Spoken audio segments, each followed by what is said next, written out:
வணக்கம். ஆனந்தமான ஒரு வாழ்க்கைய வாழணும்னா பக்தியில 5 நிலைகளை கடக்கணும்னு பகவான் கிருஷ்ணர் சொல்றார். இதுல ஒரு சுவாரஸ்யமான விஷயம் என்னன்னா, அவர் இத தலைகீழ் வரிசையில நமக்கு விளக்குறார். அதாவது ஒருவேளை உங்களுக்கு உயர்நிலைக்கான தகுதி இல்லைன்னா நீங்க அடுத்த கீழ்நிலைய முயற்சி செய்யலாம். நாம ஏற்கனவே 5வது நிலைய பத்தி விரிவா பார்த்தோம். இன்னைக்கு இந்த பக்தி பாதையோட மிக முக்கியமான 4ஆம் நிலைய கொஞ்சம் ஆழமா பார்க்கலாம் வாங்க. சரி, முதல்ல இதுல இருக்கிற ஒரு பொதுவான சவால பத்தி பேசலாம். பக்தியோட மிக உயர்ந்த நிலையான 5வது நிலை உருவமே இல்லாத, நம்மால நினைச்சு கூட பார்க்க முடியாத ஒரு பெருண்மைய புரிஞ்சுக்கிறது. இது நம்மள மாதிரி சாதாரணமானவங்களுக்கு ரொம்பவே கஷ்டம் இல்லையா? ஏன்னா நம்மளோட கவனம் எப்போதுமே பெயர்கள், வடிவங்கள் இதுல தான் சிதறிக்கிட்டே இருக்கும். அதனால உருவமற்ற அந்த பிரம்மத்தை உணர்றது ஒரு பெரிய சவால் தான். இந்த சவாலுக்கு பகவான் கிருஷ்ணர் ஒரு அருமையான மாற்று வழியை கொடுக்கறாரு. அதுதான் இந்த நிலை 4. யோசிச்சு பாருங்க, மாவீரன் அர்ஜுனனே கடவுளோட பிரபஞ்ச வடிவத்தை புரிஞ்சுக்க ரொம்ப சிரமப்பட்டப்போ பகவான் அவனுக்கு இந்த பாதையை தான் பரிந்துரைச்சார். அப்போ இந்த 4ஆம் நிலையோட உண்மையான நோக்கம் என்னவா இருக்கும்? வாங்க பார்க்கலாம்.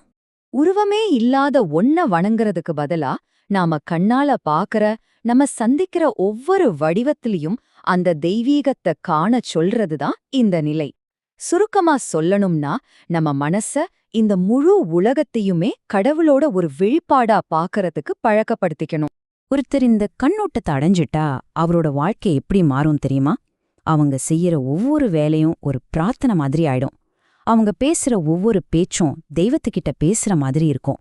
இதனால அவங்க எப்போதுமே கடவுளோட ஒரு விதமான இணைப்புல இருப்பாங்க. சரி, இந்த அற்புதமான பயிற்சியை தொடங்க நமக்கு என்னென்ன தகுதிகள் தேவை, நாம இதுக்கு தயாரா இருக்கோமான்னு ஒரு சின்ன செக்லிஸ்ட் போட்டு பாத்துரலாம். பாருங்க, இந்த பாதைக்கு சில மன ரீதியான தகுதிகள் ரொம்ப முக்கியம். முக்கியமா நம்ம மனசு தேவையில்லாத ஆசைகள்ல இருந்து விடுபட்டு இருக்கணும். உலக பொருட்கள் மேல அதிக பற்று இருக்கக்கூடாது. ஏன் தெரியுமா? ஏன்னா பற்று அதிகமா இருந்தா நம்ம பார்வையும் மங்கிடும், எல்லாத்துலயும் கடவுளை பார்க்க முடியாது இல்லையா? அதோட சுயநலமா இல்லாம கடவுளோட அந்த பிரபஞ்ச வடிவத்துக்கிட்ட முழுமையா சரணடைகிற மனப்பக்குவம் ரொம்ப அவசியம். இங்க ஒரு முக்கியமான தகுதியை நாம நல்லா புரிஞ்சுக்கணும். கடவுள்ங்கிறது இந்த பிரபஞ்சத்தை உருவாக்குன ஒரு அறிவு, ஒரு ப்ளூ பிரிண்ட் மட்டும் இல்ல. இந்த பிரபஞ்சம் எந்த பொருளால செய்யப்பட்டிருக்கோ அந்த மூலப்பொருளும் அவரேதான். இன்னும் சிம்பிளா சொல்லணும்னா, ஒரு வீடு கட்டுறதுக்கு ஒரு வரைபடம் வேணும் இல்லையா? அந்த வரைபடமும் அவர்தான். அந்த வீட்டை கட்ட பயன்படுற ஒவ்வொரு செங்கலும் அவர்தான். ஓகே, இந்த நிலைக்கு நம்ம தயாரா இருக்கோம்னு வச்சுக்கலாம். அடுத்தது என்ன? பகவான் கிருஷ்ணர் ரொம்ப தெளிவா ஒரு 4 படி செயல்முறையை நமக்கு கொடுத்திருக்கார். அது என்னன்னு இப்ப பார்க்கலாம்.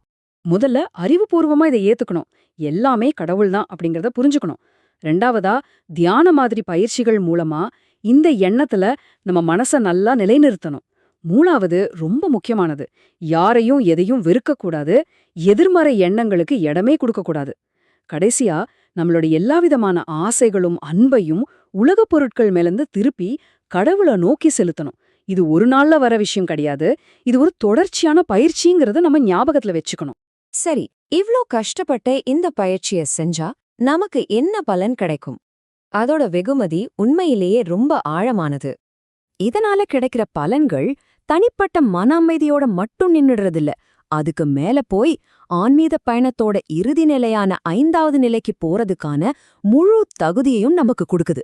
ஒரு சுலோகம் என்ன சொல்லுதுன்னா, இந்த பாதையில உண்மையா பயணிக்கிற ஒரு பக்தர் ரொம்ப சீக்கிரமாவே கடவுளோட இரண்டரை கலந்துடுவார்னு சொல்லுது. ஆக இந்த பாதை எல்லாத்துலயும் அந்த தெய்வீகத்தை காண்பதற்கான ஒரு தெளிவான வழிகாட்டுதல். ஆனா இது நம்ம முன்னாடி ஒரு சக்தி வாய்ந்த கேள்வியை விட்டுட்டு போகுது. நம்மளால முடியுமா? நம்மள சுத்தி இருக்கிற ஒவ்வொருத்தரையும், ஒவ்வொரு பொருளையும் கடவுளோட வடிவமா பாக்குற அந்த மனப்பக்குவத்தை நம்மளால அடைய முடியுமா? இதுதான் இந்த நிலை நமக்கு விடுக்கும் சவால். யோசிச்சு பாருங்க.